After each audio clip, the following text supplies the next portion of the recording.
coyote. Interesting. I was just thinking, running and on the trail there's a coyote. But looks harmless. Publisher journey video of the day. It's a good day today. Today I worked on an older book. What I'm doing right now is that I want to revise, revamp, and update all my books created by AI that unfortunately got lower reviews than I wanted, and that don't include images.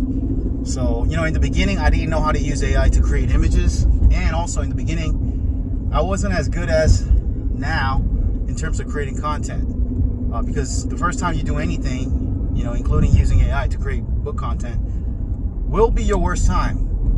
But you live and learn from real life experience, and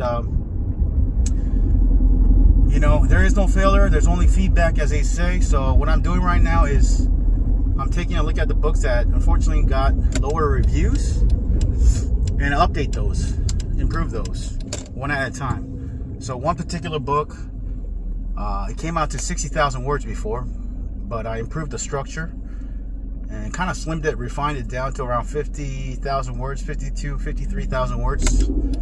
But I added 75 plus images. So, and it's a lot more structured and better in my opinion. So I believe I'm going to improve the quality of the book. Okay, and so this month what I want to do is, on top of some new books I want to publish, create and publish, I want to improve my previous books. There's about 3 to 5 additional books I need to improve, one at a time. And yeah, the lesson I learned is that, sometimes we're in a hurry to publish as many books as possible, but don't rush the process. It's better to do the best you can on that one particular book, no matter how long it's going to take, and then move on to the next book. I was kind of focused on, doing so many books, so many topics, all topics A to Z, that I kind of felt like, hey, you know what? I don't need images for this particular book. We'll see. But, the reviews got to me. So the lesson has been learned, I learned the lesson. So what I'm going to do is I'm going to add about at least 50 plus images for all these other books that need to have images. And also, I'm going to redo the entire content, because after doing about 60 plus books with AI, I now know how to create the content a lot better. Sometimes when I was doing AI to create content back in the days, the beginning sections would be very full, very detailed, and the latter sections would be very brief, very concise, very short. But I learned a technique, which I'll teach in my course, how to make sure each section of the content of the chapter is detailed and is about the same amount of length. Okay, because if you just use AI to generate a chapter, for example, the beginning sections of the beginning part of the chapter will be longer, and the end of the chapter will be shorter. You'll notice that. It's very interesting. But I learned a little technique to make sure every section of the chapter is detailed and long and is the right length. So I'm revamping that, keeping the same chapter, keeping the same section titles, but just doing the content a lot better. So I just finished one particular book that I did in the past, and I believe this book will do a lot better moving forward. Lesson learned. It's not just quantity, but it's also quality plus quantity. So after that, I got to work on my next older book, another book that I need to revise and add images. So that's the lesson of the day. Another lesson that I'm learning recently is that, I've been going for all types of topics, all categories, all niches, from A to Z, including broad categories and subcategories, specific categories as well, competitive topics as well as less competitive topics. And what I learned is that, if you go into a unique niche, the blue ocean, where there's less competitors, you could do a simple nonfiction book or whatever type of book you do, okay? And because a niche is unique, is untapped, and there's no competitors, just doing a basic book can make that book a unique book and sell well. But if you go into these hot niches, very competitive niches, in-demand niches, where there's a lot more readers, but it's a lot more competitive, it's not enough to do a generic how-to book or whatever type of book you do, because the readers it's not going to stand out.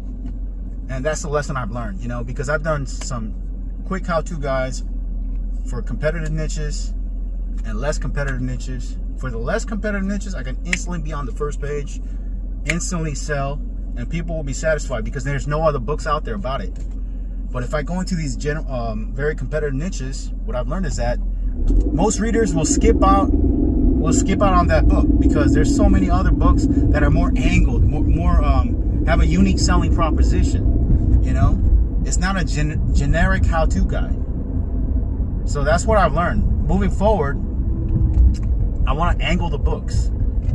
Maybe I could structure the book into a 12-week, or 52-week process, a yearly process, or 101 tips about that topic, or some structure in a different way so that the book will be angled, will stand out from just a generic how-to guide about that topic.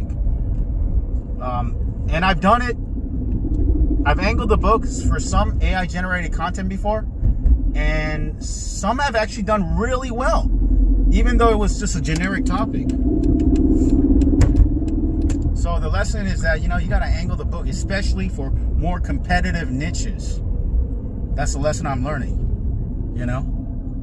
So I have a plan because I already know how to angle the books. It takes a little bit longer because the content's going to be longer, but in the end, the long run, I believe it's going to sell well. And I'm going to angle the books for the topics that are really competitive,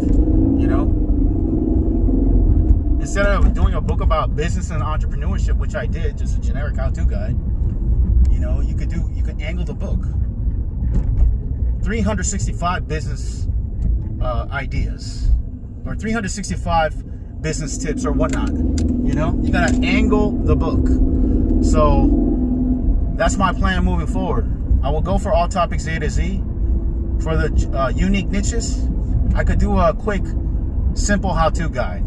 And once the competitors come into the unique niches, I'll do a more angled book as a back-end product, But for the competitive niches, I think I'm going to pass on just doing a generic how-to guide. I'll go straight into a more angled book, okay? Because USP, unique selling proposition.